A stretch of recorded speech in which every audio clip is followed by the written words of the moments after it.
Hello, people. Hello. Hello, tapeworms. Thank you for being here. Maybe if somebody shows up, that's going to be awesome if they do. This video exists to say thank you for watching the YouTube channel and subscribing. We got 20,000 subscribers. And it's awesome. And I'm very appreciative. And we'll do a little AMA. And you guys can ask me what you will. And hopefully say a few syllables and see if I make sure I can see your actual typings. I see that we do have some folks in here now, and it would be awesome. I see Dan said hello. And so yeah, you can ask me anything. I'll do my best. I might have to sort of scroll a little bit as I go. If my finger's in the picture, you'll know why. Thanks, Dan, for loving the show. Joe says, should I trade Chubb, Burton, and Duke to get Ertz, Lamar Miller, and Standard? I don't think you should. I would rather not trade Chubb, to be honest. I'd rather trade Aaron Jones than Chubb, to be honest. Hello, Ian. Lucas says, this is a typing. Jigs says, what's up? NJ says, I got to start Derrick Henry. Give me some support. All right, here's some support. We're supporting. Bad joke. Zach says, hey, buddy. Hey, Zach. Harris in the house, says Justin. Sean says, thank you for all the work. Of course, thank you for being here. Matt says he likes this look more than the suit. Well, you know, you got to be professional sometimes. Ori says, should I trade Keenan Allen and Gronk for Tyreek and Olsen? Keenan Allen and Gronk for Tyreek and Olsen. I wouldn't probably, because I feel like you're selling low on Gronk. I'd rather not sell Gronk if I could avoid it. Senor Mao, carry on or Juju rest of the season? I mean, Senor Meow, I have ranks. If you need me to go to them for you, I probably don't remember all that well, but let's take a look. I'm looking right now. We got Carry On or Juju, huh? I got Juju at 24. I got Carry On at 31, so I guess Juju by a little bit. Jim says, thank you for the great content. Thanks, Jim. Will has said, I've heard it's a good idea to trade Hunt. What should I look for? Standard League. I mean, I don't know who's telling you to trade Hunt. I don't think I would. But I would say, you can look at harrisfootball.com. I have ranks there, ROS, rest of the season ranks, and that will probably tell you what I think fair value might be, but I'd rather not trade Hunt, to be honest. Dave says, I'm driving home. Okay, Dave, don't crash. Doug says, how many hours do you work a week? Doug, you don't want to know. It's a lot. Yeah. John says it's good to have a Chubb. I agree. Anthony says Riddick or Sutton in a PPR. I assume for this week I would play Sutton. Spencer says, how do you feel about Corey Davis versus Indy? I mean, I ranked him in the realm of those wide receiver threes that are so annoying. So, I mean, I can see using him. Let's see. Ashwin says, are you bumping down Golladay with the Marvin Jones news? Is the news that he's playing or not playing? No, the answer is I'm not going to bump him down. He's fine. Zach says, show us the possum. That's pretty personal. I mean, I'm on a yacht here. He's steering. He's right over there. You guys can see him, right? He's right over there. Yeah. Let's see. A nerd says, hi, a full PPR. Should I trade away Connor for Tyreek Hill? This would be my flex. I have Saquon McCaffrey. I think it's probably, again, I have Tyreek Hill 15. I have James Conner 8. So probably I prefer Connor, but lineup construction, that's okay. If you feel like you could use Hill better, that's okay too. Miles says, what do you call a guy who makes dad jokes that has no children? A faux pas. Hey, I love it. Karen says, start sit Anthony Miller against John Brown. So I have ranks on harrisfootball.com, and I don't remember what I ranked, but I'll go over and look for you. I'm pretty sure I have Brown higher. I have, among wide receivers, I have John Brown 25. Ooh, and I lost my place, and I already forgot who the other person was. Anthony Miller. Oh, definitely John Brown. Garrett says, Doyle or O.J. Howard rest of the season? O.J. Howard. Steven says, where's the possum? My steering. You guys can see him. He's right over there. He's right over there. Well, he's busy steering. Elkine. Sorry, I'm messing up your name. Great channel. Love this insight. Thank you. Eve Nath. I started MVS over Jordan Howard this week in my flex, and it didn't work out so well. Should I continue to do this for the rest of the year? It's going to wind up annoying you in any given week, right? I'm not as into MVS as a lot of people are, but I recognize that he has clear upside. So it's not like I think it's stupid. It's a legitimate question every week. It's probably just gonna annoy you, right? All right. Let's see. Doc Zachary Smith. Any relation? Love your work. This does compute. I'm confused. EJ says, is Thielen a top wide receiver rest of the season? Who would you rank ahead of him? Again, if you go over to harrisfootball.com and click on the rest of the season ranks, I can tell you that for the rest of the season, right now in my ranks, Adam Thielen is number 13 overall, and I have Antonio Brown, Julio Jones, DeAndre Hopkins, Odell Beckham, and Michael Thomas ahead of him. Devontae Adams one spot behind him. Now, he's banged up, right? So we don't know for sure what he has this week. I would still be starting him, but right now he seems pretty good. Zach says, do you like Corey Davis or Amari Cooper for this week? Your rank suggests Amari, but your video analysis on Corey Davis is compelling. I did video analysis on Cooper too, right? And I'm a sucker for Cooper right now. I think I would be starting Cooper. I don't think it's ridiculous to start Davis. It kind of depends on your feel. If your feel is like, yeah, I feel like I trust Davis more, that's cool too. Tom says, Crick's big shout out, man. You doing it right? Thanks, Tom. Dan says, is Aaron Jones for real? And I got asked that today on the podcast, and I talked about it a little bit. Definitely think he's for real. The question on the podcast today was, is he, pardon my finger in the middle of that picture, by the way. There's no way to pause the messages. They just scroll to the bottom, so I have to keep my finger on the screen. The question was, is he elite? Is Aaron Jones elite? And from what I've seen, I would say no. I would say, you're not going to put him in the Saquon Barkley, Todd Gurley, Le'Veon Bell. I want to get Joe Mixon in there. Kareem Hunt is in the conversation. Maybe I don't think he's quite in that level, but half a step behind maybe. I'm not going to put Aaron Jones in that group. Things he does very well. I think he can be a very reliable fantasy player and a reliable starter in the NFL. A little injury prone in his career, a little small, and probably not much of a power runner. But I really like him. And this is what I said in the podcast today, right? Every NFL analyst, no matter which way you were coming at it, whether you were coming at it from the perspective of yards per carry, which I hate, or watching them play and actually seeing him play well, everybody thought Aaron Jones should have been playing a month ago, and Mike McCarthy was stubborn. Kyle says this is a stream. This is a stream. It is indeed, Kyle. Rick says, why is expert consensus rating so low on Nelson Aguilar? Lattimore on Jeffrey and Tate might be a good play, but I like Nelson. Well, I can't speak for everybody else. I don't have Aguilar rated very highly. But I did, I kind of leveled Aguilar and Golden Tate. I got them a lot closer than I thought they would be when Tate got traded over there for that first game last week. I really expected Tate to get some attention, and he really didn't. I think in the end for me, Aguilar is a limited player, probably only good out of the slot. Golden Tate really should be their slot receiver. It's a little bit of a mess between the two. I also think the whole Marshawn Lattimore on somebody argument, Marshawn Lattimore, I can say for sure, having watched the film, was not on Tyler Boyd all game last week. No question, he was sometimes. They played some sides, they played some zone. It's a pretty rare circumstance where you get, oh, that's it, that guy's erased by that guy because he's on him all over the field. And I wouldn't worry too much about Jeffrey in that regard. Put it this way, if I were picking an Eagle receiver for this week, I would probably want to pick Jeffrey. I can't tell you what's definitely going to happen, but that's where I would go. NJ Incorporated says, I traded Joe Mixon for Nuke for DeAndre Hopkins. Thoughts?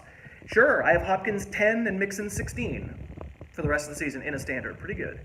Don says, Kerryon Johnson or Cortland Sutton this Sunday. I think I'd play Kerryon Johnson. Brandon said, still in the middle of the Friday pod. I know, it's like all me all the time. It's so much me. Believe me, I don't know how you deal with it. I don't know how I deal with it. I got a lot of me in my life, and it's plenty. Pink says, who do you think the best wide receiver in the league is? I think it's Antonio Brown. I think there's a lot of really, really good receivers. Antonio Brown's my number one. 129 says, hey Chris, look forward to your daily content. I traded Beckham, Dalvin, and Latavius for Saquon and Tate a week before Tate was traded to Philadelphia. Is there hope going forward for my trade to turn out well? You need Saquon to just be the absolute monster of absolute monsters, right? The Dalvin Latavius combination, that's one running back, right? So you did Beckham and the Vikings running back for Saquon and Tate. Sure. I mean, I think right now it's not looking great because of Tate's fate, but Saquon goes crazy. We're good. Dan says, is Doug Baldwin for real? I can confirm that Doug Baldwin exists. There is no question in my mind. You guys are watching the YouTube channel right now. You know that I have been pimping Doug Baldwin for a while, and on the podcast as well. And then last week I promised I wouldn't rank him inside my top 30. And then, he does that on Thursday night. I think he's healthy. I just don't think it's the same Seattle offense that we're used to.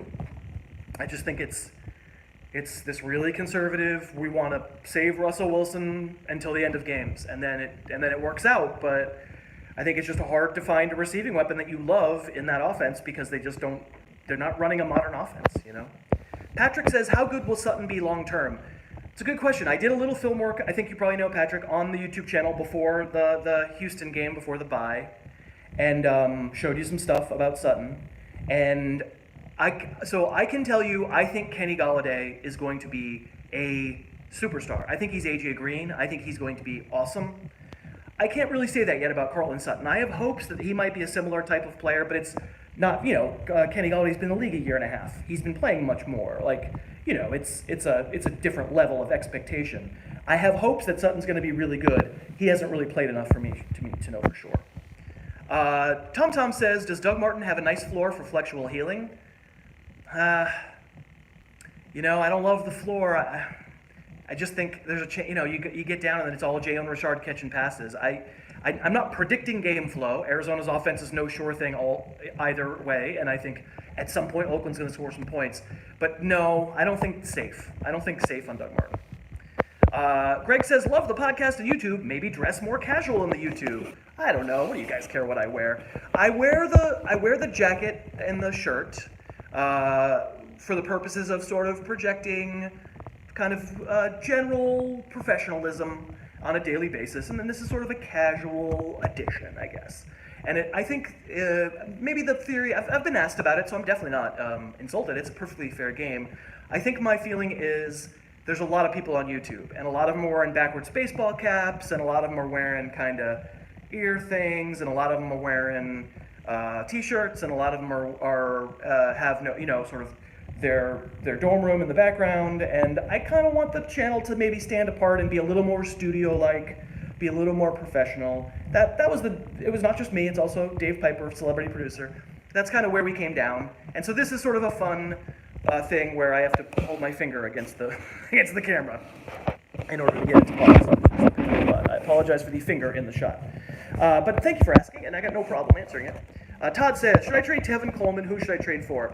So again, I would say for all trade advice, and hey, it is trade time, right? It is trade deadline time in a lot of leagues. Check out the website. Go to harrisfootball.com and go to rest of the season ranks, and you'll see the neighborhood in which I have people. Also, we mentioned Tevin Coleman a little bit in the podcast on Friday, me and cousin Josh talking about trade deadline possibilities. And actually, I think I don't remember exactly who he said, so listen to it. That's shameless, but Coleman did come up for sure. Patrick says, how do you feel about I get a player from you this week, you get one from me next week trades? I would say no. I would say just make that a no kind of situation in leagues. It's hard to police, but I think if you're among friends and you sort of just lay down the ground rules and say, don't do this, it's probably better just to not confuse things. For me, I think it's probably better. Carrie says, so you're saying it's impossible to see the possum? Oh, no, I can see. He's right there. You're not seeing that? I don't know, it's weird. Zach says, are you getting the new Pokemon game? You're too young for me, Zach. I didn't get the old Pokemon game. Joel says, drop Mariota and get Lamar Jackson off of waivers. I think they probably belong to the same fantasy stratus. I think the worry that you have is that Flacco's okay, and that maybe Jackson doesn't play well in 1 week, and suddenly they go back to Flacco. That could be a concern. I did some Lamar Jackson on this channel yesterday, obviously, and my feeling is he's probably not close to ready as a passer, but of course he's got the cheat code when it comes to running, and so there's a chance that he's really good for fantasy, even if he's not great for real life, but then the problem is, what if he doesn't keep the job? Ra says, woohoo, it's you again. Thanks, Ra. Todd says, by the way, love your analysis and fantastic and detailed. Took a lot of your info and it paid off. Thanks, Todd. Matt says, do you have ranks and a podcast? I think you're being sarcastic, Matt. Yeah, I agree with Will. We got to get a like spike. All right, everybody watching right now, like spike. I got 190 people watching. Everybody hit like. Go. In the meantime, Fire says, dude, I hope you got Thursday boots on at least. Where's the suit, dude? Dan said, yeah, you lost your place. You missed my Harris boob content, damn it. Okay. Niket, huge fan of the channel. Thanks for leading me to a 9-1 season so far. Let's go get the chip. I agree. Doug says, what got you started in fantasy football? Playing it got me, it was actually fantasy baseball that got me going in fantasy football. In high school, long ago, I got the Rotisserie League baseball book. And I loved it, and it appealed to sort of the meticulous side of my personality. And I got my friends together in high school, and we put a fantasy baseball league together. And then I think in college maybe is when we started playing fantasy football. I think I left fantasy football for a while, and then, yeah, I mean, it's got to be 15, 20 years ago that I started back up again. My thoughts on Lamar Jackson are probably best encapsulated in the actual Lamar Jackson video. I actually just gave some, so you heard that, and then also the actual video. Matt says, who are your favorite playoff trade targets? It's sort of a complicated answer, Matt, so I would suggest listening to Friday's podcast. We had 45 minutes of trade talk. We counted down our 5 most recommended trade moves. I think the one person that Josh and I both had in common was Joe Mixon. Big surprise. If you listen to that podcast, big surprise. Curtis says, the best defense for the playoffs. I got to be honest, it's not my bag. I just don't think you can tell. I frankly think fantasy defenses need to go away, and I just don't know. That's a hairy knuckle, yeah, says Forrest, yep. Dan says, Josh Gordon the rest of the season. I think he will have the rest of the season. Miles says, flex Corey Davis or Tariq Cohen this week. That's a tough one. Yeah, I mean, I don't really have an answer. I can't tell you what's going to happen. If it's me, I'd probably go Corey Davis, but I can't tell you what's going to happen. That's a good question. That's a question worth asking. It's like a 51-49, or maybe I'm slightly on the Davis side of things. Thomas says, what happened to Stafford? Stafford or Cousins the rest of the season? Yeah, it's been rough. It's been rough for Stafford for sure. That team has been a little bit of a mess. They've had, that game last week just got so out of control that he started to try to do way too much. There's the backwards lateral, the forwards lateral, when he's already all the way downfield, disastrous. I probably prefer Cousins right now, but I mean, I think there are a lot of Cousins owners out there right now saying, what happened to Cousins? He started out as a top 5 quarterback, and he hasn't been lately either. So they're sort of both in the same boat. I probably do value Cousins a little more. Michael says, I traded Mixon and Baldwin for Antonio Brown. Is it too much? It's a lot, but if you want the best, you got to pay for the best. Thomas says, in a keeper league, Aaron Jones in the 11th next year or for Barkley this year? If you're going for it, I'd say I want Barkley. If you're going for it, I'm willing to give up Jones next year. It's a great bargain. If you're not going for it and you're like, I need a bargain, that's fair. I mean, I don't know if you can keep Barkley, but that's fair.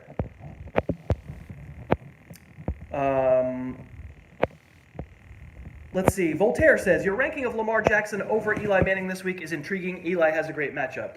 True. And I can't say it's a huge distance between them, but it's also Eli. And he's been garbage, like we like to say. He's been garbage.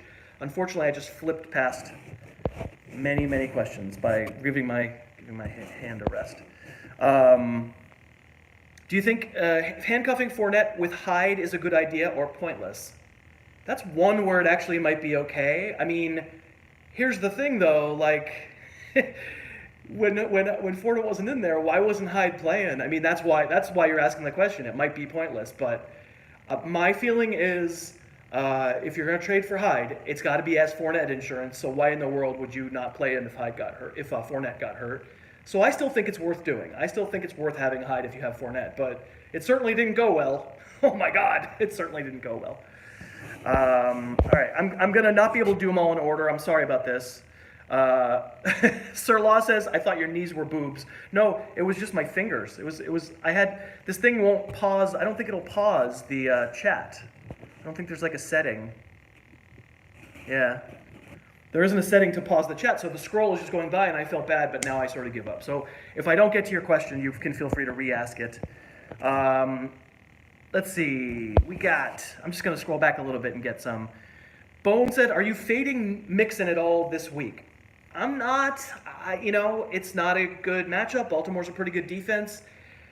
I just want the good player. I think most of the time I'm going to play the good player and not outfox myself. If you were going to tell me, like, it's between, I'm just going to check my own ranks to see, like, who are some close to him people. Like, if you're going to tell me it's like, I had Aaron Jones 11, I have Joe Mixon 12, D.L. Lewis 13, and Tevin Coleman 14. If you're going to tell me, listen, man, I don't think you're factoring in matchup enough.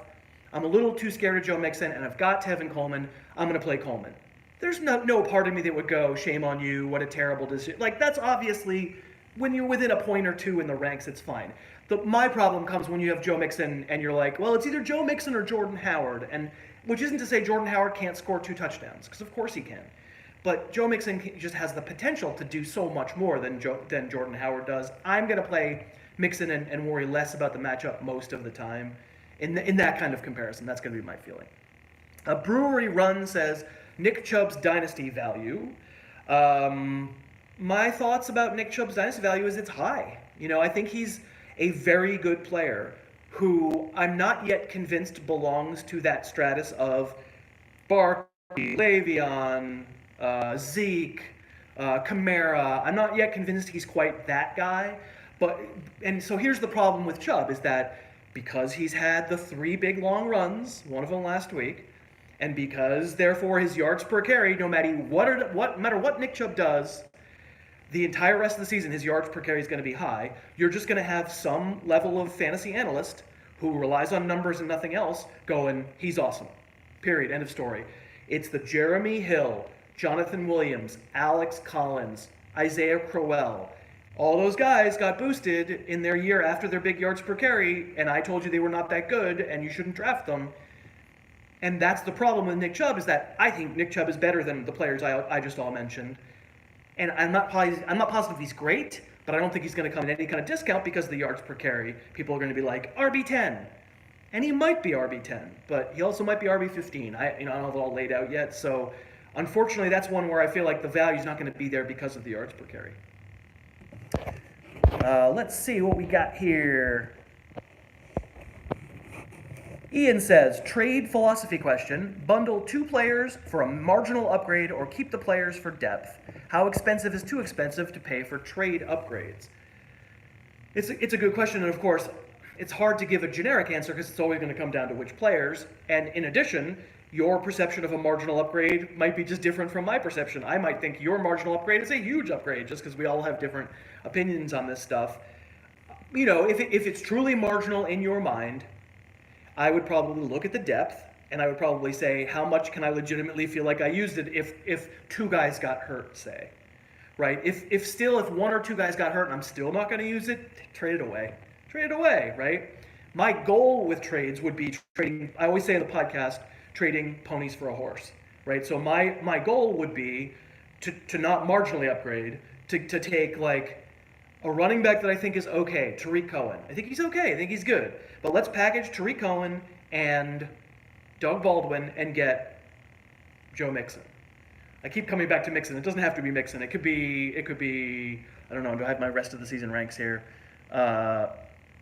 It could be like Christian McCaffrey, David Johnson. I have Mixon in that neighborhood. Maybe other people don't, right?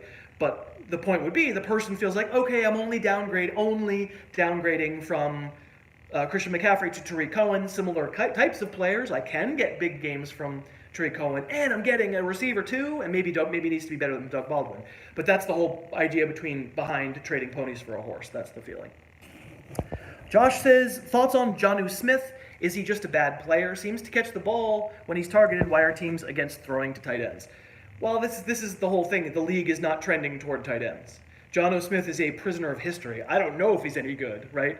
Can somebody just Can I get a like? Can I get a thumbs up for Jonnu Smith is a prisoner of history? That was pretty good. So, what it comes down to is the tight end just isn't a valued position in a lot of offenses. If you're going four wide, tight ends often need to block, or often they need to drink water on the sidelines. Tight end is not a de rigueur eye roll position in the NFL right now, and Jonnu Smith has fallen prey to that. If you use a fullback, like sometimes Tennessee uses a fullback, that hurts too. Tyler says, is the Juggernaut dead? Where can we get your literary and or cultural hot takes? Well, nowhere. Yeah, the Juggernaut it's resting. It's resting real quietly. Yeah, man. I mean, I wish more people had listened. Dave Piper, who produces this YouTube channel, was also the producer of that podcast, The Juggernaut. And we wish that people had listened more, but they just didn't. So, yeah, we unfortunately, we kind of, it came along at a time in my life when I needed it to come along, to be honest. I was feeling kind of isolated. I was feeling in a rut. I was feeling like I didn't have a lot of way forward, I guess. And I got to talk to a lot of people that I never thought I'd get to talk to, and it opened me up just artistically, creatively. It opened me up to get friends now that I have, that I'm surprised that I have. Like, I'm friends with the lead singer of Fountains of Wayne, Chris Collingwood. It's like, what? I played golf with him probably 20 times this summer. It's crazy that happened, right? So it's wonderful that it happened. I don't regret it, but yeah, it just never was really popular enough. Let's see.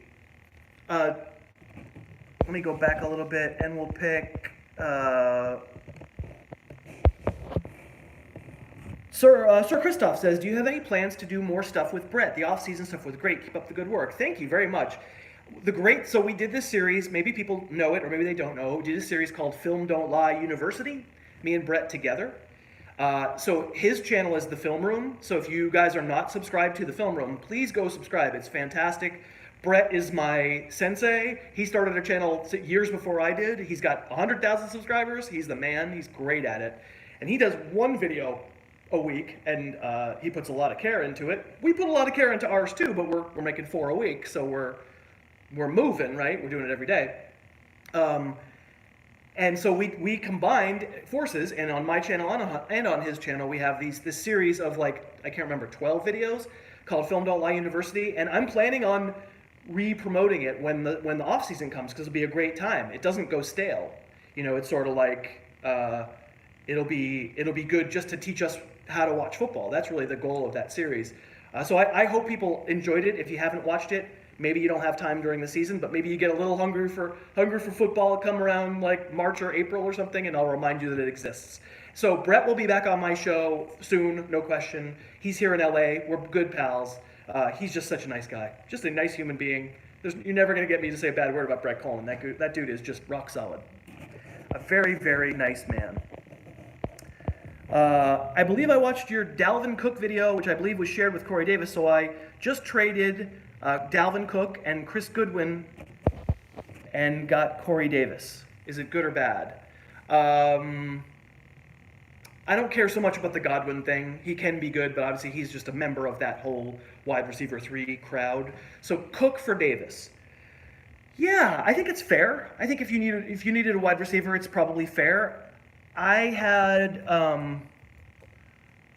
Dalvin Cook 30 in my rest of the season ranks. I have Corey Davis lower than that. I have Corey Davis 68.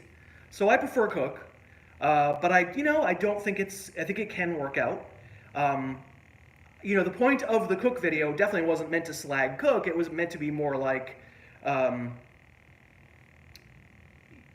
I loved him so much last year before he got hurt, and what I saw in this last game, while he had the big one long run, I didn't see the things that I loved in that game, and it made me wonder, are his legs entirely back to full strength? And somebody actually offered in feedback, said, well, hey, I mean, would a hamstring really be something that limits lateral quickness? And it might, but that's a good point. But I think my larger point was, it's possible just after the ACL, the joint just isn't back to where it was yet. All the muscles around it just aren't perfectly strengthened yet, and that can lead to a hamstring pull and or maybe not quite as much strength and or lateral quickness.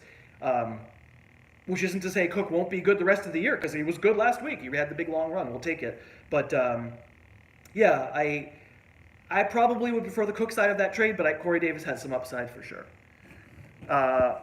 Zach says, wait, you don't have a sense of smell. Is that why the possum can coexist with you? I mean, that's one reason. He's also a fantastic dancer, and every Friday night we get Postmates, and he pays. So, I mean, that's a pretty good deal.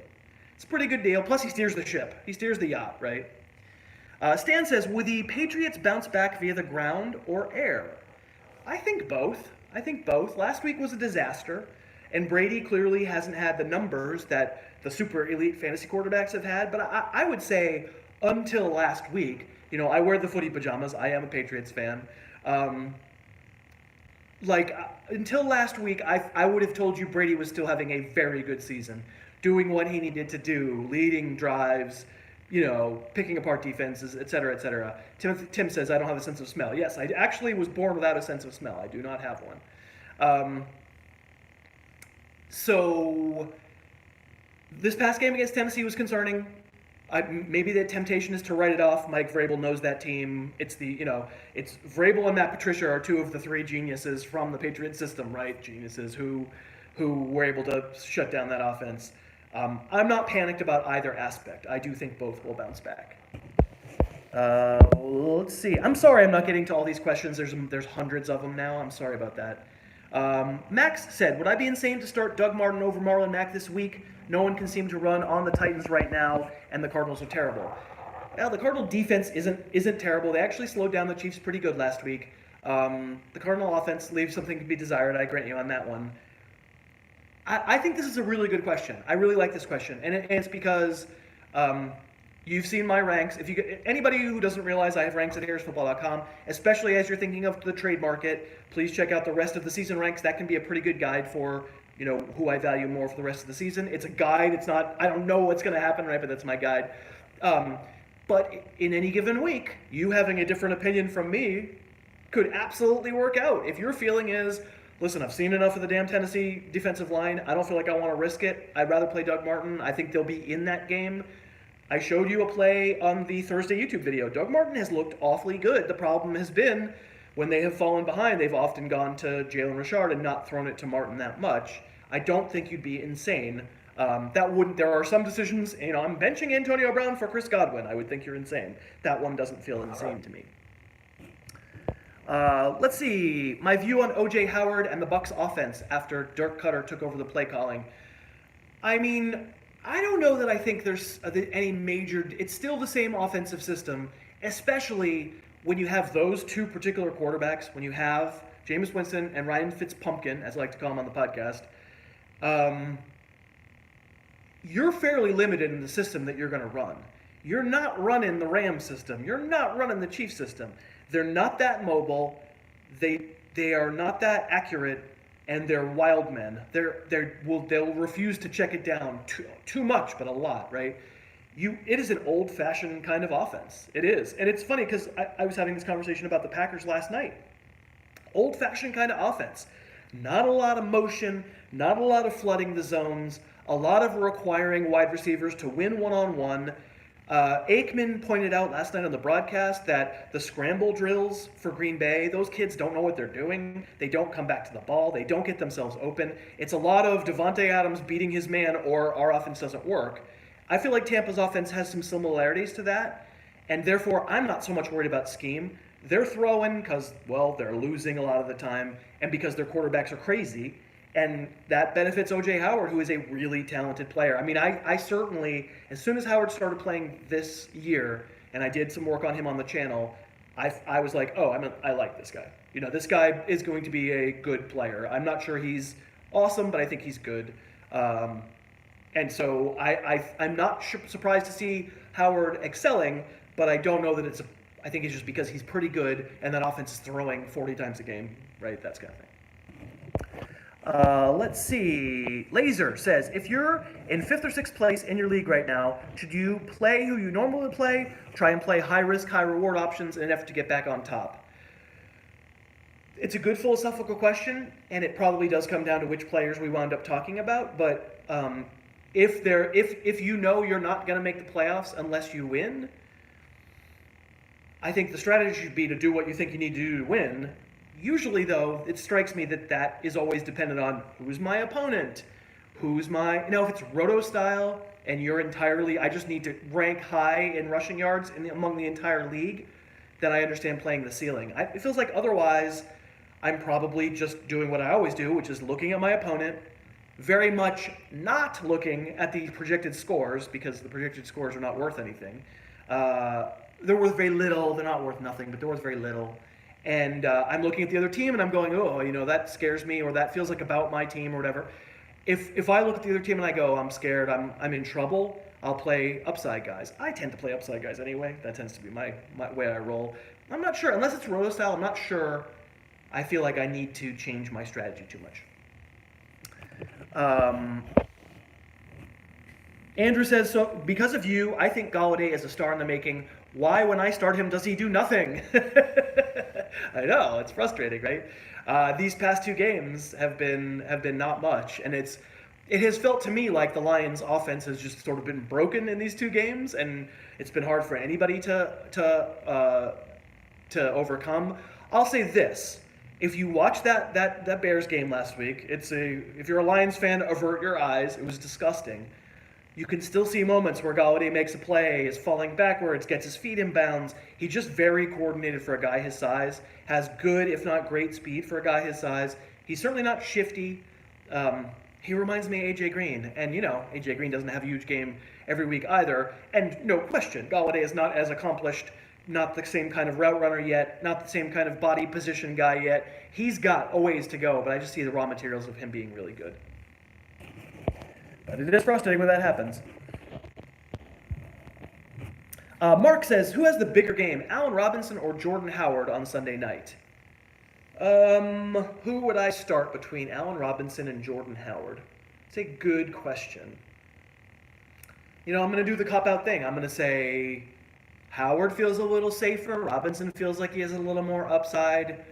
I would probably be on the Robinson side. I actually talked on the podcast about trading Robinson away after his big game, feeling as though that might be the best it is for this season.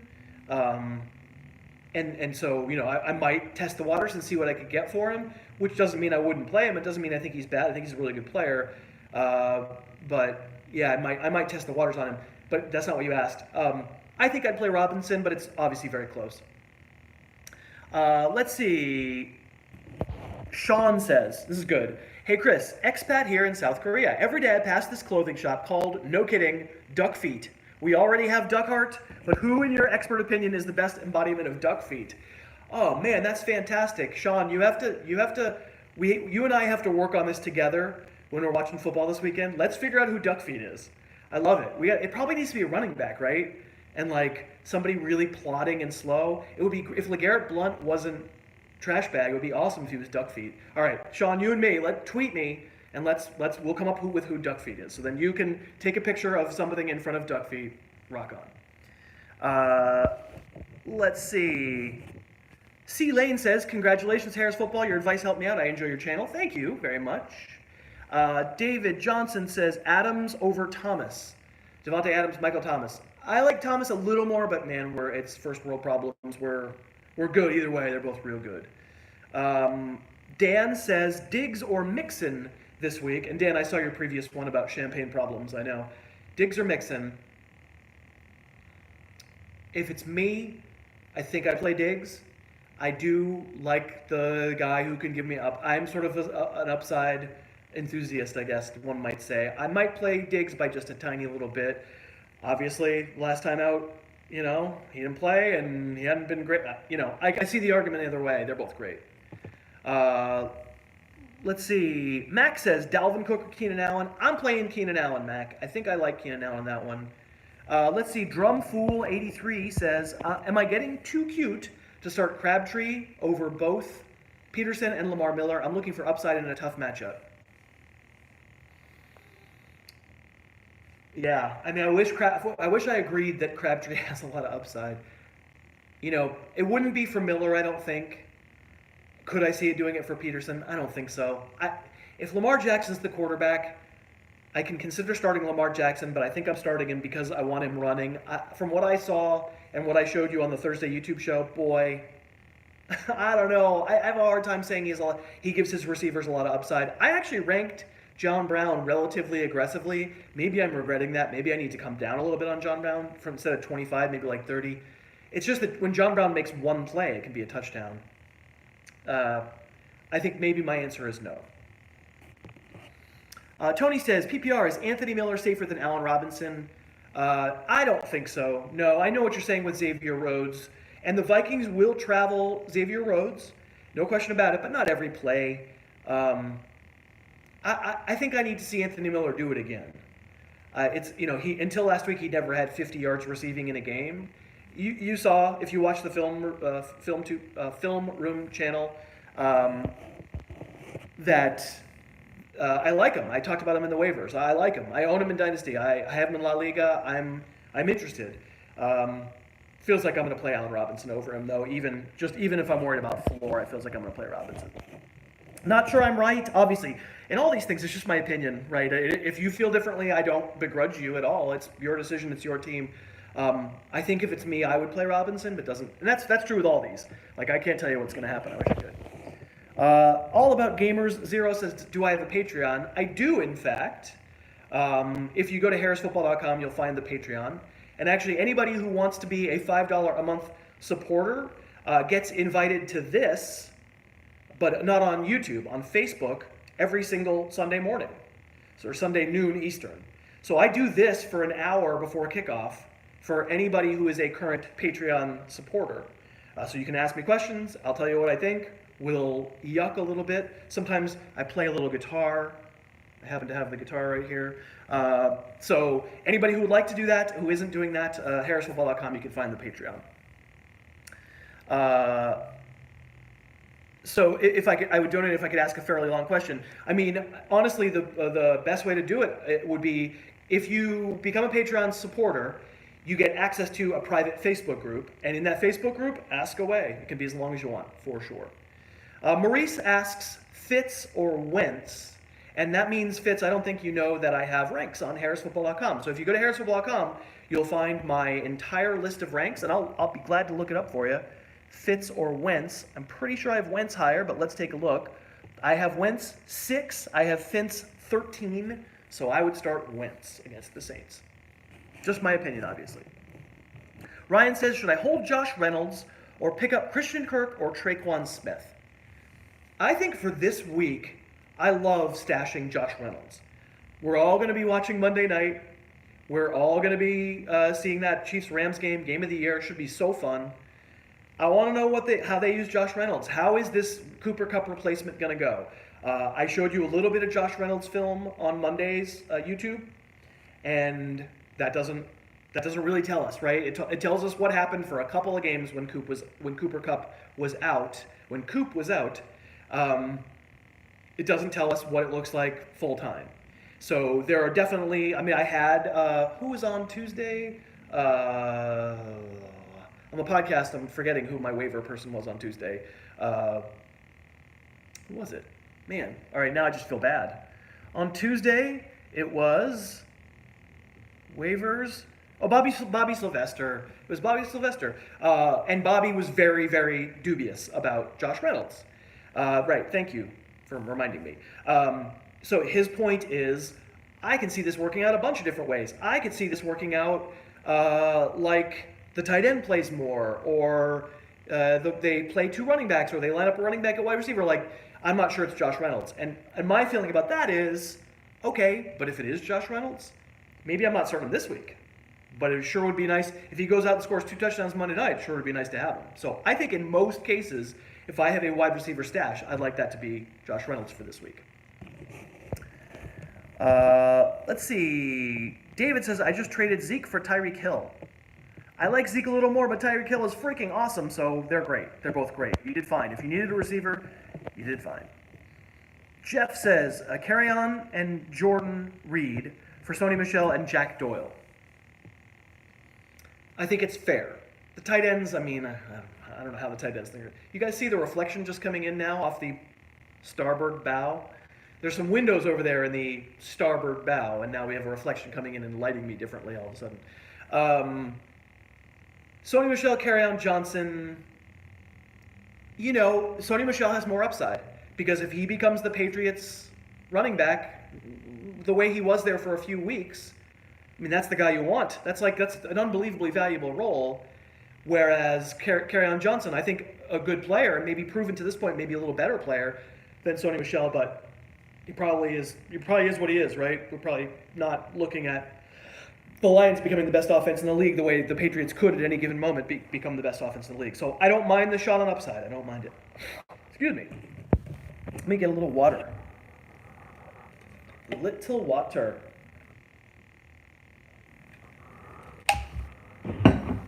All right. Javier says, how are you navigating defenses in your leagues? Change every week, try to use one mainly, and sub out based on matchups. Yeah, I'm much more the... I only have one league left that uses team defenses. It's large. It's the League of American Recreational Gridiron Enthusiasts. First year of it was 1998. Been around for a while. We got rid of kickers. We haven't got rid of defenses. And my feeling is I wish we got rid of defenses, but it's a 16-team league. But there are defenses on the waiver wire every week. There are some. They're not the good ones, but you can find them. And my feeling is I drafted Denver, and about a month in, I thought Buffalo's defense was playing pretty well, so I picked up Buffalo. I'm mostly going back and forth, and honestly, I'm mostly looking at Denver. Most weeks I'm going to play Denver. So, this week Buffalo's off. Last week Denver was off. It sort of worked out. I'm not much. I just don't know that if we're playing Kansas City, we're playing the Rams, we're playing an elite offense, the Saints, I'm probably going to make a switch. I think otherwise I'm just going to let it ride because team defenses are all scoring 4 points. And then if you get a pick six, awesome. And if you don't, you get 4 points, or negative 4 points. It feels to me like the time of fantasy defenses is come and gone.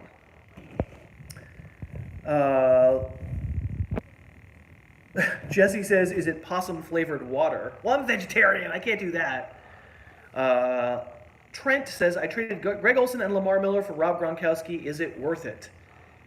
Gronk was on my list. If you listen to today's podcast, Friday's podcast, Gronk was on my list of players to try and trade for. It obviously takes stones. It obviously takes gumption because we don't know about his back. We don't know. But if he's right, he's a league winner. And, Lamar Miller and Greg Olsen are probably not. So I don't mind it, but it took stones. Good for you. Ryan says, what's the title of your podcast? It is called the Harris Football Podcast. It's pretty easy to find. If you go to harrisfootball.com, you will find all my stuff, my ranks, and everything. I obviously underestimated the extent to which there's not an overlap between the audiences. So I'll do a better job in the future of making sure that when you watch the videos, you'll have a sense of the other stuff too. Aditya says, which rookie receiver do you think is going to be the biggest star? That's a good question.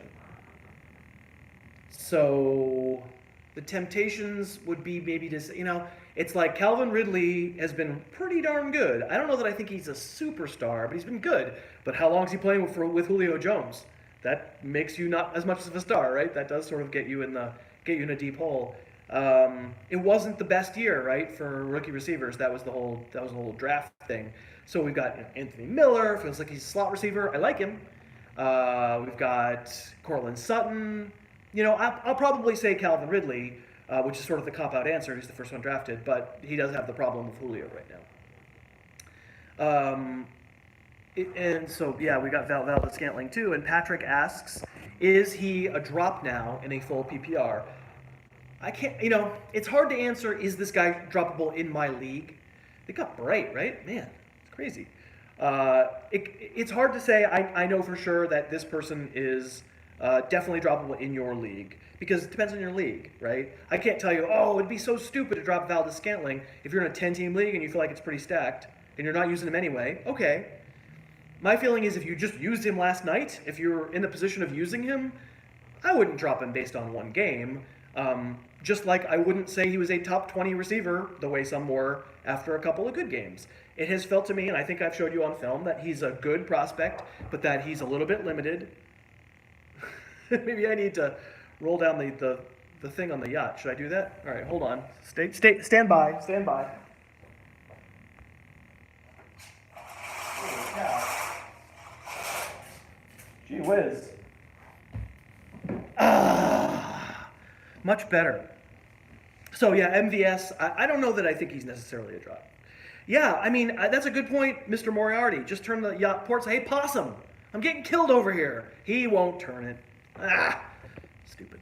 L Coffee says, any favorite fantasy-style games that are not leagues? One of my favorites is Lone Stars, new fantasy team each week, picking individual players only once per season. So it's sort of like a DraftKings-ish type thing, but you can only pick them one per season. That's fun. Survivor picks are fun. The only thing that I consistently do every week is DraftKings. We have a listener group that I actually should probably point you to my Twitter feed. If you follow me at Harris Football, for those of you who don't follow me, every week I will tweet out a group that's just for our listeners and or viewers. And $5. DraftKings doesn't take a rake. They give the money back to us. It starts out, when the season starts, it's like 1,200 people. I think right now it's about 600 people per week. And very fun group to play with. And I never ever cashed this year. It's crazy. Briggs says, what's your opinion on Mahomes? I mean, Briggs, I'll say this. If you listen to the podcast, you heard me saying, this isn't going to last. This just doesn't happen. I mean, my opinion is that he is not the best quarterback in the league right now. He's also starting his first season in the NFL, and he's going to get better. Like, there's potential for it to be pretty scary. It's a great marriage of some incredible skill weapons, a really good system, and he himself being perfect for that system. But if he's going to get significantly better than he is right now, he could be pretty damn good, because he's pretty damn good right now. We'll see. I mean, Alex Smith was doing some pretty great stuff, not this great, last year too. As Briggs, I saw your icon. You're well aware of what Alex Smith did last year, and Andy Reid's teams do tend to melt a little bit. But how can you not love what you've seen? How can I not say I was so dumb for the kinds of things I was saying in September? There's no question. I just didn't think it would last. And the kid isn't making mistakes. I think that's the biggest part. Like, fine, he's got great weapons. Fine, he's got a good game plan. Fine. He's not making mistakes. And he's not even having to be that aggressive, right? It's just working great. So yeah, very impressed. Sir Christoph says, does your possum wear Thursday boots? When he wears shoes, which is not that often, they are definitely Thursday boots, but it's hard to get them in shoes. Let's see. We got Sean saying, keep Mixon for a second or Tyreek Hill for a third in PPR. Kind of short on running backs, but I love Hill. Running back is scarcer. Tyreek Hill is an unbelievable player. I think it's fine. I think it's probably fair. If you check out harrisfootball.com and look at the rest of the season ranks, you're going to see they're going to be close, right? They're going to be pretty close. So I'm comfortable if you made that trade, if you just had a feeling that you like owning the idea of owning Tyreek Hill. I mean, wide receivers have a longer shelf life, and it's a keeper league. That can factor in too. My rest of the season ranks are both standard and PPR. I saw that question. Sorry, who was that? That was Will Da Beast. They're both standard and PPR. There's two lists. So if you're looking at it on your phone, you're just seeing the standard. But if you keep scrolling, you'll see a second list. On the website, they're side by side. Ryan says, didn't Dak have a similar minimal mistakes first season in comparison to Mahomes? Ryan, it's a great point. I went on Philadelphia radio a year ago and said, I'd rather have Dak Prescott than Carson Wentz. And the hosts went, you'd what? And I was like, yeah, man, I love the guy. He was having a great first half of last season. He had a really good rookie year. He had a really good first half last year, and the bottom just flat out dropped out. And he is not a good player right now. So it's a great sobering point, Ryan, to remind us that this doesn't always last, that sometimes you catch lightning in a bottle. And if Mahomes doesn't improve, if he in fact reveals that he's not as good as we think he is right now, we could be right back there. That's a very fair point. Let's see. I Will the Artist. I love your content. Keep it up. Thank you. Uh, Trent says, I got offered Mike Evans for Mark Ingram and Cortland Sutton. Buy low on Mike Evans or stay away. I think I would do that deal. That seems like ponies for a horse. I think Evans will be heard from again. He's too good, and that offense is too. And that the team is so weird and just throws a million times and stuff. It's been frustrating, but I think that's, of course, when we're buying, we want to buy depreciated assets. We want to take the chance, and he's an awfully good player. He has hands problems. He can be frustrating. No guarantees in life. It's a trade I would probably do. Denham says, should I trade Brandon Cooks and Dion Lewis for Joe Mixon? It feels steep to me. That doesn't feel ponies to me. I would probably want to get Mixon for a little bit less than that. Maybe not quite Brandon Cooks. I think the problem is that I love Brandon Cooks so much that you like touched a nerve. I'm like, ooh, no, don't do that. I like Mixon more than like those two guys. If it's a shallow league where you can replace them easily, I'm okay doing it. Let's see.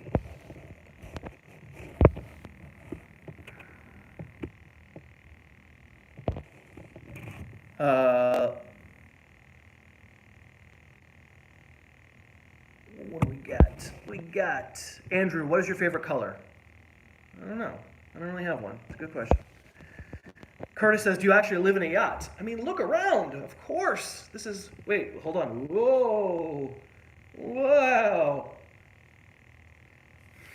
You can draw your own conclusions. Joe says, should I trade Chubb, Burton, Duke to get Ertz, Lamar Miller, and Standard? I think I answered that one like a long time ago, Joe. Could I have Chubb, Burton, Duke to get Lamar Miller, and Ertz and Lamar Miller? I think I said I didn't want to, right? Ken says trade Mixon and Mike Evans for Saquon and Sammy Watkins. You know, I mean, you're getting the best player in the deal, and often that's all you need to get. Sammy Watkins clearly has some issues with his foot, and you might get nothing out of him. We're not sure he's playing this week, and we're not sure what the deal is with his foot. It scares me. The Sammy Watkins foot thing always scares me, because as I like to say, well, I'm not going to say it here. It's a little blue. I can say it. I say it in the podcast. His foot is made of discarded puppy foreskins, I believe is my line. It's not the most durable foot, Sammy Watkins. But if you were to get that trade and not have to use Watkins, love getting Barkley. Kevin says, how much prep do you do with your podcast guests before calling them up? Does Cousin Josh require more or less prep? Cousin Josh requires no prep. Cousin Josh is the easiest guest that you could ever want. He's been doing it for a while, but he's also just such a smart guy. I don't have to do much prep. The prep with the guests I'll send them an email, and it depends on which show, right? So like for the ranks show, I'll send an email saying, hey, could you show me your ranks so I can take a look and we can kind of pick some interesting guys to talk about. With the waiver show, if it's the first time someone's doing the waiver show, then I will say, like, make sure you're picking players who are owned in 1/3 of Yahoo leagues or fewer, and then be ready to count them down 5 to 1. Other than that, it's okay. The Monday show is 3 games we talk about, right? So I just say, hey, what 3 games do you want to do? And also, now having had a podcast, this is my 4th season of doing it in this format. The guests have mostly recurred. I had a couple of first-timers so far this year who were great. But if it's somebody who's coming back on, they know the drill. So I need to do a ton of prep for my half of the show. That takes hours to prep. But the guest segment, it's all like, yeah, you can just kind of have them on and talk. The reason I don't do a guest for the whole show is because I got a lot of crap that I want to talk about. I got a lot of stuff I want to say. I don't want anybody interrupting me. That's basically what that is. It's like, I'm ready just to kind of be heard. So let's talk about what I saw. And it's turned out okay. I mean, it's a little egotistical, but it turned out okay because I certainly put in the time at least. Maybe you don't agree, but I definitely put in the time. Jake says, how'd you find Mitch? It was actually Andy Behrens. Because they both live in Chicago, and Mitch is just so great. He's such a great addition. I miss Craig, but so Mitch is the DFS guy that we have on Thursdays. He's hilarious. He's a wonderful guy. He was a big fan of the show before he ever came on, and just an absolute prince. What a wonderful guy. Love him. Let's see. We got... What are your thoughts on Landry rest of the season?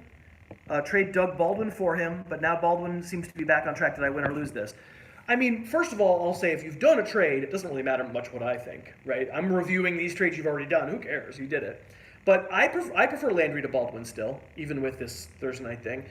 It's important in fantasy not to live week to week. Trust your evaluations, or trust some combination of your evaluation of my evaluation, or your evaluation and somebody else's evaluation.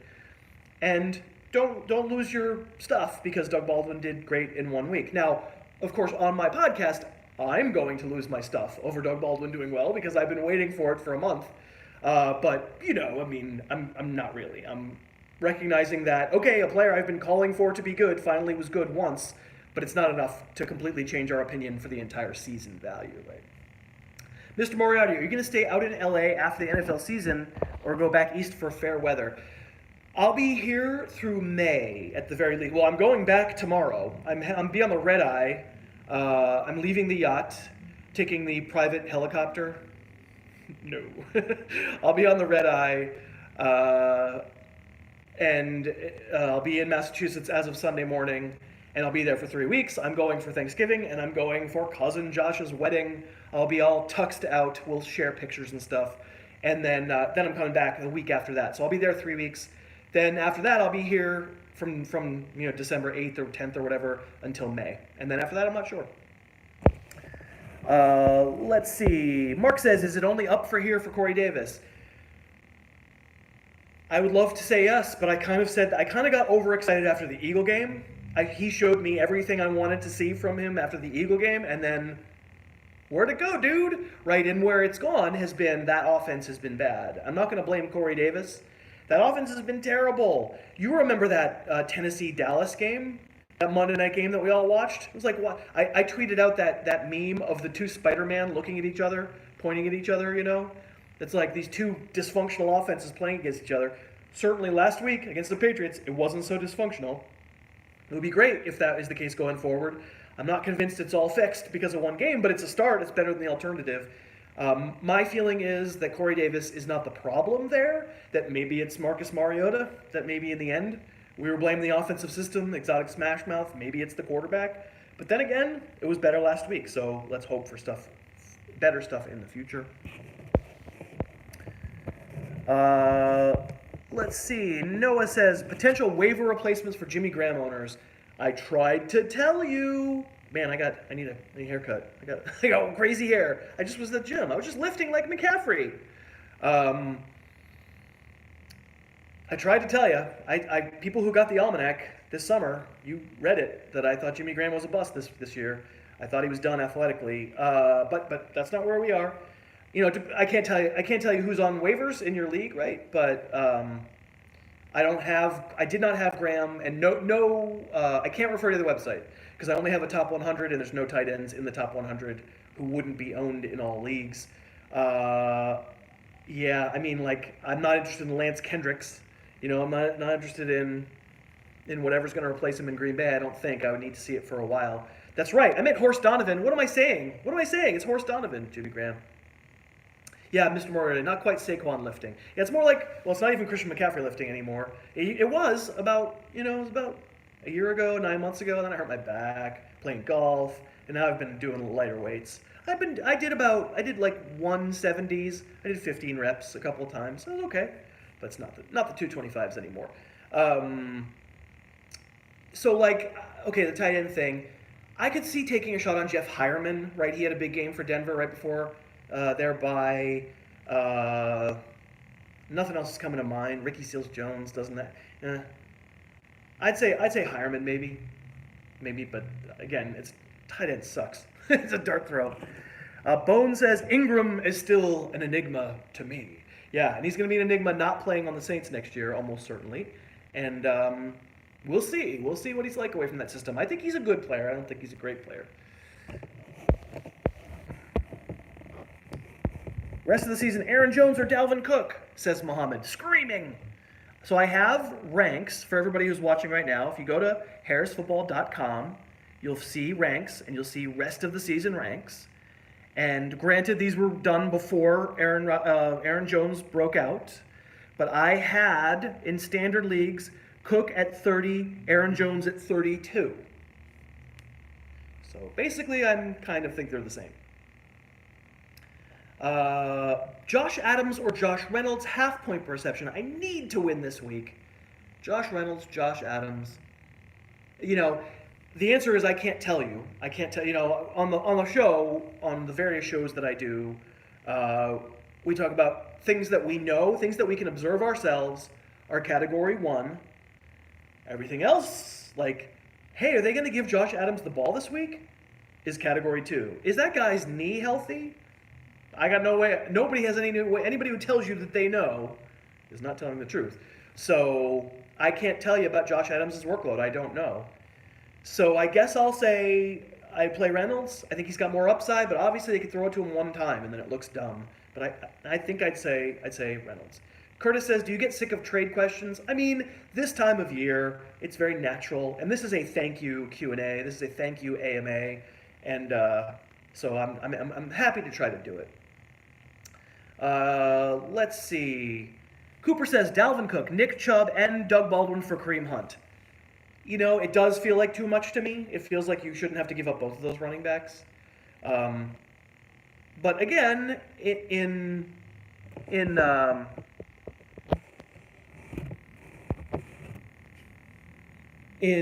some leagues where it's real shallow and you have tons of guys, tons of stars on your bench, maybe it's not the biggest disaster. All right, we're getting down to it here. I would love it if everybody watching would give a like right now. It helps the channel if you give a like. So that would be lovely if you'd all give likes. Max says, you're way too high on Zeke rest of the season. Ah! Okay. Seems to me he's a pretty good player. I'll do a few more questions, though. I'm waiting for all those likes to come in. The Raven Mask says, thanks and congrats on 20,000 subscribers. Thank you very much. Brett says, Sony Michel and Galladay for who? I need a wide receiver. I mean, you should be able to get a top 10 receiver for that, or maybe not. I mean, in my mind, I love Galladay, right? Those are kind of two of my guys, two of the guys that I love. Maybe not, but you know, it's whatever the market will bear. I would want to get a top 25 overall player. Robert Woods. I would want to get Brandon Cooks, something like that.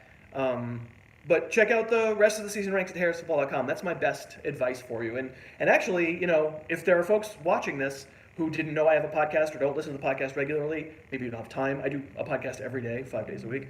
Love to have you as a subscriber. Love to have you as a listener some of the time if you want. Sorab says, thanks for all the work you put in. Appreciate you, bro. I appreciate you too. Thank you. Minmo says, how do you only have 20,000 subscribers? You should have 100,000 at least. I'm with you.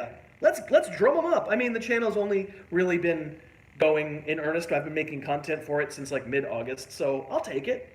I mean, you know, let's tell people about it. I think I do have the problem that people like it and they're like, I'm not going to tell everybody in my league. And I say to those people, I guess that's a compliment. Thank you. Bacon says, how low is too high to buy on an injured AJ Green? Oof, that's a really great question. I haven't put a lot of thought into it, but it's a really great question. It could be a league-winning move. You know, I think I don't know the answer to that question. I think what I would do is approach the AJ Green owner in your league and see what they're feeling like. You know, if he or she is just like, I'm done with this, I don't think he's coming back, I'll take a wide receiver 3 for him. I'll take, I don't know, Deshaun Jackson for him. Randomly, I picked Deshaun Jackson's name. And you yourself, I talk about on the podcast a lot how the universe of wide receiver 3s is about 50 deep right now. Everybody's roster has 3 wide receiver 3s. I mean, you have your number 1, you love him, Antonio Brown. You got your number 2, you like him, Brandon Cooks. And then you got like 5 guys who are number 3s, right? Tyler Boyd and Deshaun Jackson and all those guys, right? I mean, if the AJ Green owner just wants a body and doesn't have a guy and is like, I don't think, you know, but I think I don't think I want to pay too much more because I don't know if he's coming back. You know, I don't know. And that's not me saying I doubt he's coming back. I don't think anybody knows. But the Schefter, you know, stuff on Green that quickly, he's missing multiple weeks, that scared me. Is Mixon too much for Wentz? Yes, I would definitely not do that. Martin said, I read the Cliff Notes on War on Sound in Tulsa. How do I become a person of the book? I don't believe that you did, Martin, because I don't think there are Cliff Notes for those books. That would be fun, though, if there were. Are the Colts legit? Are they overperforming so far on offense? I think Andrew Luck is probably overperforming just a little bit. I think the number of touchdowns that he's thrown on the yardage that he has and the number of attempts that he has is probably not sustainable. There's a lot of passing touchdowns there. Now, Frank Reich, where was he last year? Were we not saying the exact same thing about Carson Wentz last year? We really were, right? We were saying, wow, every single time Philly gets in the red zone, Carson Wentz throws a touchdown pass. And that can just be Frank Reich's thing. I think it's hard for it to be that much of a thing. It's hard to throw for 220 yards and 4 touchdowns, 210 yards and 3 touchdowns every single week. My guess is the Luck touchdowns start to slow down a little bit, but he's playing very well. He's making every throw you want. I don't think you're saying that the Colts offense is currently being considered one of the elites in the league, because I don't think that's really true, right? But you're asking a totally legitimate question, which is like, hey, can this offense sustain what it's been doing? What it's been doing has been pretty good. And I say maybe a little downturn, but Andrew Luck's a good player. Max says, I suggest trade Philip Lindsay for AJ Green. See, for me, I think that's a little rich. I think Philip Lindsay's going to be worth RB2, flexy, kind of RB so scarce. I would rather trade a wide receiver to a team that is hurting AJ Green-wise, if you know what I'm saying. But I hear you. I mean, if you have Philip Lindsay as a waiver ad and he's really not playing that much, then okay, I can see it. Martin says, okay, I admit I'm only 229 pages into War on Sound and I like it. I bought Tulsa already. Well, Martin, take a picture of the book, email it to heyharris@harrisfootball.com, and you will be a person of the book if you're not there already. Rock on, brother. Thank you. I've gone over here, but who cares? Chris says, how do you feel about David Johnson right now? I mean, better after last week, right? I mean, it was the game, a bye, and a game. And I don't see them using David Johnson in any revolutionary ways that Mike McCoy wasn't using him in the first part of the season. It's not like, oh, now they're splitting him out wide, or oh, now he's running this many more pass routes, or oh, now he's going deep that much more. Things that I would freaking love to see them do, right? I would love it. But it's just more of it, right? It's just more of it. Just like use him more, dummy. Use him more, dummy. Right? It's been as simple as, let's just make sure we throw it to him. These same little screens that Mike McCoy was running, just do it 15 times. Don't do it 3 times. It's an exaggeration, but you know what I'm saying. So I'm hopeful. I'm hopeful that this is good and real. I'm hopeful that we're looking at David Johnson being, maybe not first round worthy because that team isn't very good, but certainly nearly an RB1 and fantasy starter worthy. I'm hopeful from what I've seen, for sure. Jeff says, Edelman for AJ Green? I don't want to do that. I don't want to do it. I like Edelman a lot. He doesn't score touchdowns, but he's real safe. Let's see. Sean says, MVS did me dirty last night. Is he worth keeping? Yeah, I did that. I answered that question already. And my feeling was, I don't think you ruin a guy after one game. I think I'm not as high as most people on MVS. So I like him. He was a super deep sleeper on the podcast. I like him fine. But he's not probably... So there are people who are instantly like, ooh, treat him like we used to treat Randall Cobb, Jordy Nelson, 2 Packers receivers in the top 20. And I never was quite there. But I don't think you cut him after one bad game. See another one, I guess. Josh says, if I get my local library to buy Tulsa and then I snap a picture, can I become a person in the book? 100% you can. Are you kidding me?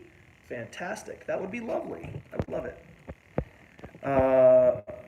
Ankit, I'm sorry if I'm mispronouncing some of the names. Ankit, how do you structure your film study, scheduling, note-taking, etc.? Or is it a trade secret? Absolutely not a trade secret. I encourage other people to do it. It is very long and unwieldy to do, but Yeah, pretty close, he says. Pretty close. I'm sorry. I'm trying not to be a jerk about that. I'm trying to say it right. All right, so I'll tell you what I do. So Sunday, it's me by myself in a room, no beer. And I DVR every game that's over the air, which is why when I'm in New England, there aren't as many LA games. But when I'm in LA, on Monday, you'll always note the Charger game and the Ram game is always on Monday because it's always on over the air on the TV here. And so the DVR games, I am always behind. If people wonder why I don't tweet during the Sunday games, it's because I'm behind. I don't want to have things spoiled. I'm sitting there with a laptop, pause, write a note. Not on every play, certainly, but like if something occurs to me, especially now that I have this YouTube channel, I want to make a note of plays that I can show you, things that I think are useful to the evaluation of a player. I get through the games that are over the air. I do the Sunday night game the same way. I often catch up live, though, on the Sunday night game because it's only one game on at a time. So sometimes I will tweet live during the Sunday night game. And then, especially when I'm in, then as Rudy says, NFL Game Pass, that's what I got. I got Game Pass. Once the Sunday night game ends, for however long I can stay awake when I'm in LA, the Sunday night game will end at 9 o'clock or something. I'll do 2 or maybe 3 games as a... just sit and do the same thing, but on Game Pass. And all Game Pass is on Sunday and Monday is just a rebroadcast of the game. On Tuesday, you get the coach's tape, and that's awesome. That really helps. Unfortunately, for the podcast, I need to have already watched it. So I'll go through every game like that. Essentially, I do half the games. I do the Monday podcast. I log off the Monday podcast. I do the other half of the games. So Monday afternoon is long. And then all the games are done. I make my notes. I figure out what I want to say. I do the Monday and the Tuesday podcasts. The meat of those are me talking about each individual game and what I saw. And then is when I go back and I'll look at the coach's tape on particular players. I won't go back and watch every single play from every single game via coach's tape. It's just, I don't have that kind of time. So I'm going back and I'm saying, gee, I wonder what happened to Stephon Diggs. And I watch some Stephon Diggs plays, all his targets. And I'll see the coach's tape and I'll see whether he was open or not. And honestly, I have to say, I'm not trained in this. I played a little football in high school, but I didn't play. I played like my freshman and sophomore years. I played high school, and then I played other sports instead. I wasn't awesome or anything, and didn't particularly love the guys on the football team, and so I kind of did other sports. So I'm not trained doing this. I honestly think anybody laying eyes on that much football starts to see differences in players, and starts to understand what it looks like, and starts to develop the vocabulary for talking about what it looks like. I don't think I'm special. I just freaking spend so much time doing it. Somebody asked, do I think I could be like a personnel person for a NFL team, and not a GM. I'm not trained in that stuff. Could I offer scouting? I'm not, yeah, I mean, I probably could, but I also think I'd probably make more doing this. I'm not really that interested in it. I'm not really interested in them as humans, to be honest. This is why I don't talk narratives. I'm not, I think it's cool when they're nice, but I don't really think I know whether they're nice or not. You know what I mean? Like, I don't know if they're nice. They could be nice, but I don't care. I just want to see, the objective fact of it is what I care about. So I feel like I found my niche. Let's see. Merrick says, thank you for everything you do. You're the best. I tell everyone not in my leagues to watch, listen, and fight back. I hear you. You don't want to give up what you think is working, right? Hotard says, can we sit all Bengals or believe they can get through last week's slump? I don't think you sit Mixon. I probably don't think you sit Tyler Boyd. I don't mind if you want to sit Andy Dalton if you were using him. And probably there's no one else that you were thinking of using anyway. So I think Mixon and Boyd are still okay to use. It's a difficult matchup, but I just think it's not the same as it used to be. It used to be, I'm so scared of that matchup. I've seen that defense be so great. I mean, haven't I seen Baltimore just get shellacked at Carolina? Just utterly crushed at Carolina? And that's not to say Baltimore's a bad defense, because they're a good defense. They're not historically great or anything, but it's a pretty good defense. And yet they can utterly give up 40 points at a drop of a hat, just the way the game is right now. I think the whole sort of matchup thing is going by the wayside just a little bit. Not completely, but to the extent, for those of us who've been playing fantasy football for a long time, the extent to which we used to have to worry about it legitimately feels like it's been cut in half, maybe. And that doesn't mean that Mixon and Boyd are going to go out next week on Sunday and go bananas, right? I don't know that, but just gosh, so much scoring. The way it's been, it feels less urgent than ever to me, anyway. We all know Chris lifts, bro. Ivan says, "What inspired you to start this account?" It's a great question, and I'll give you the honest answer. I wanted to fight back. So we have this thing on the podcast and the podcast is a pretty big podcast, right? I worked at ESPN for 8 years, and I left to do my own podcast.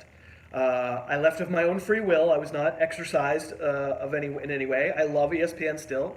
I got lots of friends there. They're great. But I just was ready for something else.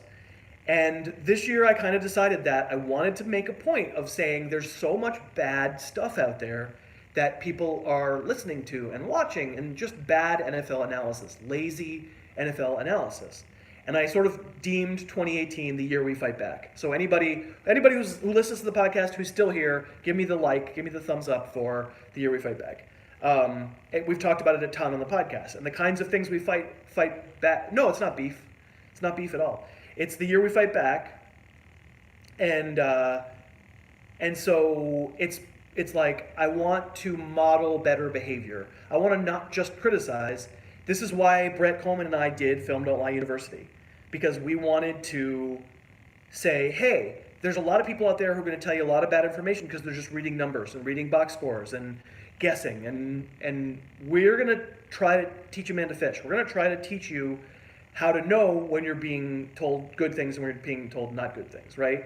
So we wanted to show, like, okay, this is what we mean when we say a running back has good quickness. So when you're watching football, watch out for these things. When we say a quarterback has a strong arm, this is what we mean. So hopefully you then can apply these things yourself and start developing your own opinions.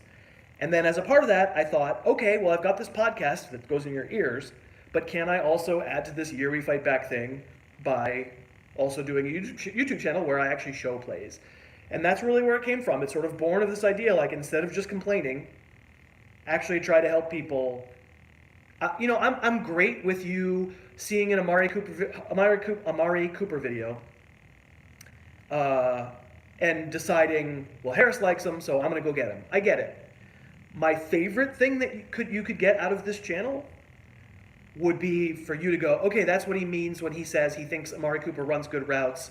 The next time I'm watching a football game and they show an instant replay, I'm going to file that away and remember, wow, that guy ran a really good route. That's kind of like what he said with Keenan Allen. That's kind of like what he said with Amari Cooper. And then you start developing your own opinions, and you don't listen when someone says a guy is bad when you've seen him do good things. And it just sort of leads to smarter NFL fandom, I hope. That's the goal. That was a really sanctimonious long answer. I'm sorry. I'm sorry for the sanctimonious long answer. Michael says, I've been a fan of yours since the Fantasy Underground days. Thanks so much for all the great analysis and insights. Thank you. I mean, I should thank you for being a long-time participant in this madness that I do. All right, I'll do a few more minutes and then I'm probably going to get going. Robert says, I never knew Scurvy, just started watching him around draft time this year. Scurvy? I'm not sure who that is. Is it me? Do I look like I have scurvy? I don't think I look like I have scurvy, right? Jeremy says you should do more collaborations with Brett Coleman. Yeah, I mean, he comes on the podcast probably once a month. I wish, it's like, I love all the guests, and sometimes I'm like, ooh, that guy was so good, I should have him back on. And then I realize they have lives, and I don't pay people to be podcast guests. So I usually only ask like a maximum of once a month. So he's coming back on, believe me, he'll come back on. Elliot says, I learned like 12 or more words over the years listening to your podcast. Thanks for reading for me. That was awesome. That was a good comment. I have to say, that was a pretty damn good comment. MIA305 says, Breida for Gronk. See, that is I like that offer. I do, because, I mean, Breida's useful. I think he's a good player. But He gets hurt all the time. Is he a great transcendent player? Maybe he's sort of a flex kind of, and you've got other guys you could use at flex. Take the shot on the league winner. Breida's not going to be a league winner. Week after week in the fantasy playoffs, Breida's probably not going to be a league winner, no matter what his schedule is, right? So Gronk could be. So I like that kind of deal. And actually, if you listen to Friday's podcast, I talked about Gronk as a potential ad on the cheap, right? I'm only going to do it on the cheap, but, on the cheap. Mr. W455, does Burkhead pose a risk to Michel's production in your opinion, or just a backup? No, I think he poses a risk. I think it's legitimately a risk. I mean, I don't know what percent chance of a risk it is, but sure. Sure, because Michel himself hasn't been healthy, right? And I'm not sure how healthy he looked in that Tennessee game, to be honest. And, I mean, James White is there, and he has his very specific role, and it was, it's been incredibly valuable. It wasn't that valuable this past week, but maybe that's just because the offense wasn't working. 100% it's possible. I don't mind Burkhead as a speculative ad. I don't. I mean, in a deeper league where you got a roster spot, probably not like in a 10-team league, but yeah, when you have the potential of being that Patriot goal line back, that's how James White has done it, right? He's essentially been when Michel got hurt. There was a little window there where Michel got that job, and it was like, ooh, watch out, James White, and then Michel got hurt again. So Robert is saying, I really want to know why. Oh, I missed it. Really want to know how he feels about James White. Yeah, I mean, the way I feel is he's a specialty player who's been forced into a role that's been incredibly valuable for fantasy. But the Patriots know it's in their best interest to not have him be their primary running back because he's small, he's slow, he's not a particularly good runner, and he's a pass catcher. What he is a pass catcher. What he is what he was last year. What he is what he's been his entire career in New England. He is that, when Dion Lewis is there, they're similarly sized. Why do we think Dion Lewis is the one carrying the mail between the tackles and James White isn't? Because Dion Lewis is a strong, tough SOB, super quick, in ways that James White is kind of just a reliable dude who's not strong, who's not all that quick, who's not all that fast. But in this particular year, in this particular system, when they don't have a running back, when the running back gets hurt, the Patriots adapt. And you're right, whoever just said it, I'll say who becomes Scurvy. Oh, Scurvy 67. So it was Scurvy. Sorry, Scurvy. Scurvy 67 says James White equals PPR beast. Absolutely, he's turned into this monster because of situation. But remember, this is the time last year when Dion Lewis, who'd been exiled, who hadn't been heard from, who wasn't active on game days for the first 6 weeks of the season, Dion Lewis came in and became the fantasy monster of all fantasy monsters as the Patriots back and won a lot of leagues toward the end of the year. Remember what he was like in December last year? I can't tell you that's James White. I suspect it might not be. I also think he's perfectly great to start because until someone proves that they can take over that role, they're just going to keep sort of not having that role, and then James White keeps catching it and running in for a touchdown, and it's fantastic for fantasy, obviously. Ivan says, thoughts on Sam Gold's claim that Gurley shouldn't win the MVP? All right, so I love Sam Gold. And Sam Gold, another guy whose YouTube channel you should search out and find, and he does great film breakdowns, and he's such a nice person. Really love Sam Gold.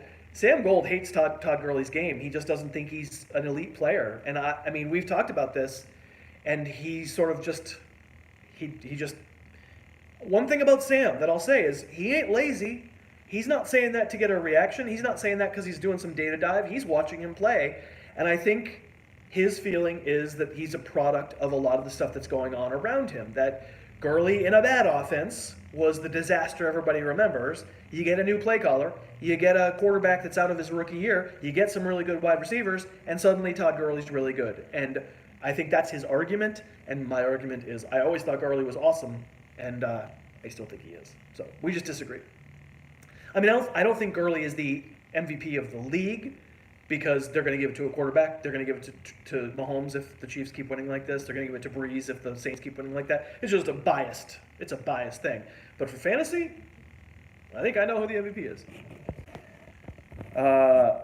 Martin says, what's more fun than having Tyreek Hill and watching Mahomes load up and go deep? I mean, it is so fun.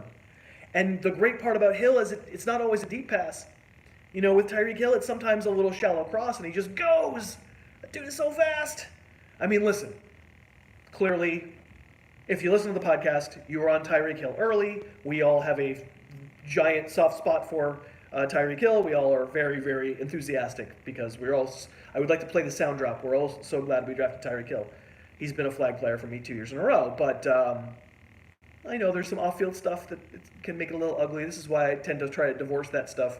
I'm so glad I drafted Tyreek Hill as well. All right, so I've done an hour and a half here. I want to thank you very much for participating. Thanks for all that stuff. How long does it take to write the almanac? It takes too long. It takes about 6 weeks, I would say. Probably about 6 weeks of pretty dedicated work. It's mostly what I do when the podcast goes on hiatus. But anyway, okay, so thank you all very much. When next you see me on Monday, it'll look the same, but I'll actually be off the yacht. I'll be in Massachusetts. I'll be doing the podcast, so check out harrisfootball.com if you haven't. I've got ranks there. If I didn't answer your question, I'm really sorry. I did as much as I could, and I've got ranks there where hopefully as your trade deadlines, you can maybe use those ranks. And then, we're gonna have some fun. Enjoy week 11. I'll be back with. I think on Monday, next week for Thanksgiving, we're only doing a Monday show. We're doing a waiver show, and that's it on the YouTube channel. But I will be doing 3 podcasts. And then the next week, we'll be back to having 4 YouTube shows. So enjoy yourselves. Thank you so much. We couldn't have gotten, obviously, to so many subscribers without you. And we will see you around. Thanks. Bye.